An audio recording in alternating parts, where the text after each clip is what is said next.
তো এবার আমরা পরের অঙ্কটায় চলে আসলাম। পরের অঙ্ক 63 পৃষ্ঠার 1 থেকে দেখো লেখা আছে যে রং করা অংশ সাধারণ ও দশমিক ভগ্নাংশে প্রকাশ করি। অর্থাৎ তোমরা সবাই বইয়ে খেয়াল করো, দেখো একটা গ্রিড আছে এবং গ্রিডটা লাল রং করা আছে। তো তোমরা প্রত্যেকে এই লাল রং করা অংশটা একটু গুনে ফেলো। তো আমি একটু গুনি, 1 2 3 4 5 6 7 8 9 10 অর্থাৎ গুনলে দেখা যাচ্ছে এখানে মোট আছে দেখো লাল রং করা 48টা আছে। তো আমি গুনে 48টা পেলাম, তোমরা একটু গুনে দেখো না 48টা হয় কিনা।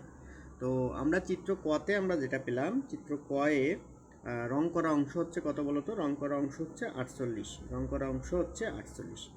এবং চিত্র ক্ষয়ে আমরা একটু দেখি রং করা অংশ কত।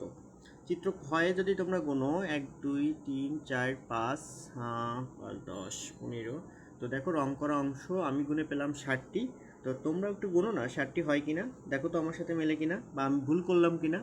তো অনুরূপভাবে গোয়া চিত্র যদি তোমরা গোনো তাহলে দেখবা যে রং করা অংশ পেয়েছে হচ্ছে 49টি, অর্থাৎ 49টি কিন্তু এই যে নীল বা ডিপ ব্লু কালার সেটা একটু করা আছে।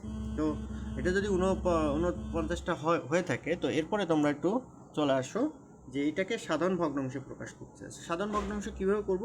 এই যে 48টা রং করা আছে, তো মোট গ্রিড সংখ্যা কত, তোমরা মোট গ্রিড সংখ্যাটা আগে গুনবা, দেন দেখবা যে রং করা কয়টা আছে। তো মোট গ্রিড সংখ্যা যদি আমি গুনি, দেখো আমরা মোট গ্রিড সংখ্যা গুনে শুরু করি 1 2 3 4 করে, এমন করে তোমরা মোট গ্রিড সংখ্যা আগে গুনে ফেলো। তো আমাকে সবাই একটু গুনে প্লিজ জানাবা যে মোট গ্রিড সংখ্যা হচ্ছে কত। তো মোট গ্রিড সংখ্যা যদি আমরা খেয়াল করি, মোট কিন্তু 100টা খোপ আছে, মানে ওই যে ছোট্ট ছোট্ট ছোট ছোট বক্স ওইটা কিন্তু 100। তাহলে সাধারণ ভগ্নাংশ কী হবে? এই যে 48 আসে এটা কত এর ভিতরে বলো তো? 100 এর ভিতরে 48টা লাল রং করা আছে। তো 100 এর ভিতরে 48, এই জন্য আমরা 48/100 দিলাম। চাইলে তুমি এটা কাটাকাটি করে ছোটো করে নিতে পারো বা চাইলে এমনভাবেও লিখতে পারো। তো এবার এটা যদি দশমিকে প্রকাশ করি, সহজ নিয়ম হচ্ছে 48কে সবার আগে বসাবো, অর্থাৎ লবকে সবার আগে বসালাম। দেন দেখো একের জন্য একটা দশমিক সুন্দর করে হাতে এরকম মুট করে ধরে রাখো। দেন 1 2 2 অঙ্ক বামে, মানে দুইটা শূন্য আছে তাই 2 অঙ্ক বামে, এই 2 অঙ্ক বামে। এবার এই যে মুট করে দশমিকটা এখানে টাক করে দিয়ে দাও, এই দিয়ে দিলাম, শেষ। এরপরে দেখো এইটা 60 ঘর, এইটা 60 কত এর ভিতরে বলো তো? এটাও ঘর সংখ্যা কিন্তু 100। তো 60/100 দিলাম, চাইলে এটা তুমি কাটাকাটি করে ছোটো করে নিতে পারো।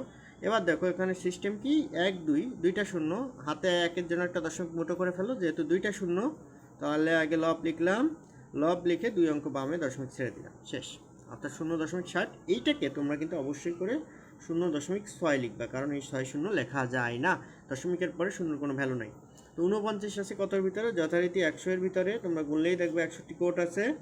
তো এখানে কি করব, আগে 49টা লিখবো, দেন 1 2 2 অঙ্ক বামে দশমিক, তো এইখানে হয় দশমিক, হলে আমার এই ছকটা পূরণ হয়ে গেল। আশা করি তোমরা সহজে বুঝতে পারছো যে কিভাবে আমি ছকটা পূরণ করলাম।